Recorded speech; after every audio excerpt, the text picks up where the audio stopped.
Alright, this is a bit of a serious video. I want to address what's been posted online today from this guy that this is the third time he's done this. Um, Very dangerous statement to be putting out. I'm not a rapist. I was not convicted of rape.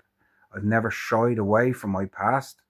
I've many times done videos um, stating what's happened to me. So I'm going to do that again now. But to this guy going out saying I'm a rapist, it's very dangerous what you've done, and I'm not letting it go this time. I let it go 2 times, so I'll be dealing with you. Okay, whatever you want to take from how I'm going to deal with it, just let that. Just think about what you would do if someone was calling you a rapist with a big following. So just let that sit with you, okay, sir. I will be seeing you very soon, and I'm going to tell you about what's happened to me over 10 years ago.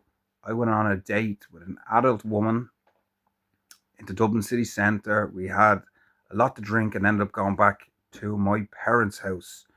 We ended up going to the bedroom, and what happened in the room is hotly contested. I have never ever said I am guilty of this accusation.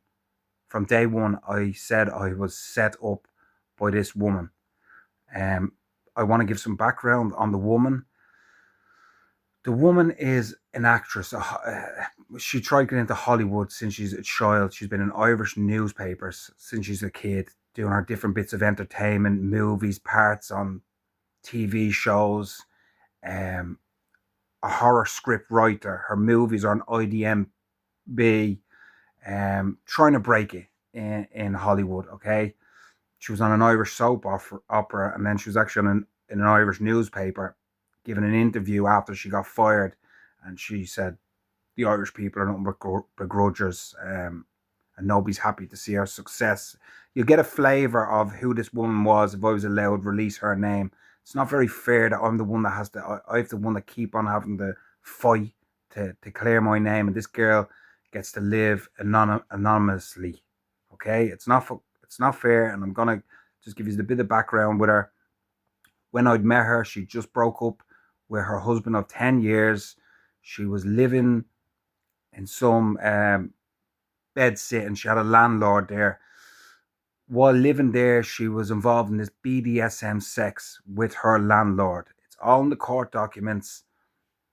This is what she was doing, and it's very relatable to what I said. When I went to the police station, I said, this lady asked me to choke her, and she's saying she did not. But when the court documents came out, we had documents on what's happening in her life. She was having this BDSM sex. Choking is a part of that world. In the court, it came out. She was getting battered, she was getting whipped, she was getting choked by this landlord guy a couple of days before we had our interaction. So it's very important that you know that BDSM sex was being had, and that's what I'm saying, that she asked me to do this. So move along anyhow. We had the court case. I was found not guilty on all charges except the least charge. Okay? The reason being is I admitted in court that I had put my hands around this girl's neck. Okay? The jury's hands were tied. I'd admitted, although we'd found her to be lying, one of the charges was they said I'd threatened to kill her, screaming down the house. My parents were 4 feet away in the next bedroom. It did not happen. She was found to be a liar, but there was nothing the jury could do. I admitted to put my hands around her neck. Okay?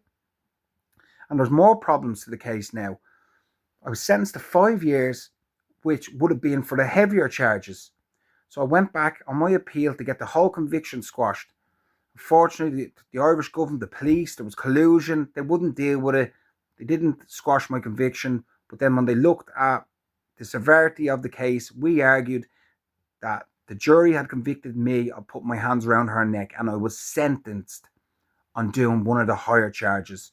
The judges agreed. My sentence was squashed, and I was given a new sentence, and I got out after 19 months. Okay, this is a very important part of the story, because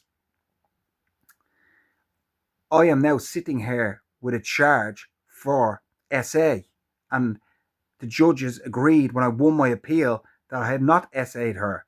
I put my hands around her neck. Okay? So the case is going to Europe. The conviction will be squashed. They want to change it to a simple assault charge. We still not will accept that. We're going to fight till the day I die to clear my name. I never put my hands on this woman. I've never put my hand on a woman in my whole entire life. I worked as a male stripper, okay, for over 10 years. They called me the G-string king.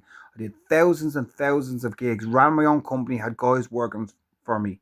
At the moment, I am on the internet trying to get famous, trying to get clout, trying to put a bit of entertainment out into the world, make a few people laugh. If I was any way inclined to what they said about me, okay, do you think I would be here fucking screaming from the internet, come get me? Surely there's one more lady out there. If I've done thousands of gigs, surely there's one more person. I beg of you, come forward. If anybody has ever had anything wrong to them done by me, please come forward today. But I am confident there will never be in a million years one more person. I unfortunately met a crazy woman that has ruined my life, and I'm doing my best to get it back. Okay? I will not rest until my name is cleared. And that's the story. I was not convicted of rape. What I was convicted of was put my hands around her neck, and I will have my name cleared. Okay? Thanks so much for listening. I know I've explained this before, but I have new following that want to know what's happened. So that's the story. If you have any questions, you can inbox me. I have all the evidence. I have all the court documents. Okay? As I said, it'd be great if I could put her name out on the internet, but unfortunately it's illegal. She gets off scot-free and I have to live with this. So thank you so much, people, and God bless. Sorry, look, the last bit of detail I want to talk about is, like, why would a woman do this to you? Okay, I totally get that, but we got our answer. The answer was when the police went to her house. So they didn't arrest me till like a month later. It was crazy what happened. If I had done anything to her, the police should have been there that night to seal it off as a crime scene. There was a lot of collusion in the police, and it's all going to come out when we go to Europe. But my point I'm getting at is when the police finally went to her house to get her laptops and stuff for the investigation, on her laptop, she's writing a new movie. She's a horror script writer. She already has the movies on IDMB. Her new movie, The Night That Changed My Life, she was already writing the movie on the night with me, making me out to be this evil bastard that had ruined her life. She was writing a movie.